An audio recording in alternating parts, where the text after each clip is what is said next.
What up, y'all?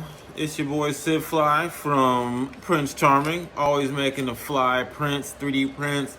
I've been really working on these J's. Seems to be very popular. I got the 11s here. I got the Mocha 1s in the shoebox. So basically, I've been making 3D prints for a while, and I've been having these layer shifting issues. So basically, it's just a video that goes into depth on these layer shifting issues and how I resolved them. And if you're having these same issues on your Ender 3 V2, then this will probably most likely help you. So check it out. So I'm getting some major layer shifting here.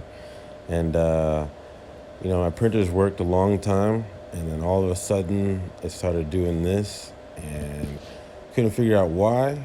And I went on YouTube and started doing some research and discovered that it might be the stepper motors overheating due to the motherboard from the 4.2.2, I think it's something like that.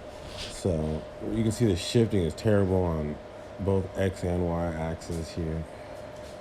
So the next thing we're going to do here is switch out the motherboard to the new 4.2.7 motherboard, which I hear is much better. It's not the Chinese knockoff.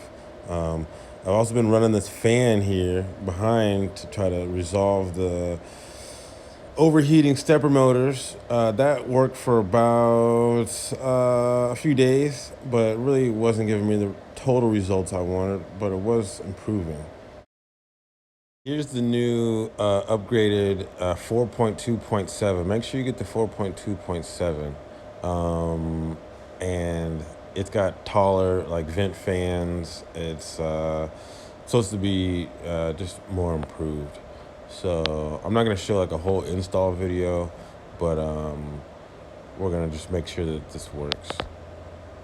So here's the results. It came out amazing. The layer shifting is pretty much gone, as you can see from the old box to the new box, just with the swap of the motherboard. Now the stepper motors are still kind of hot, so I've continued to use the fan, and that seems to be smoothing everything out, but it might be time to change the stepper motors too. So in conclusion, swapping out the motherboard works.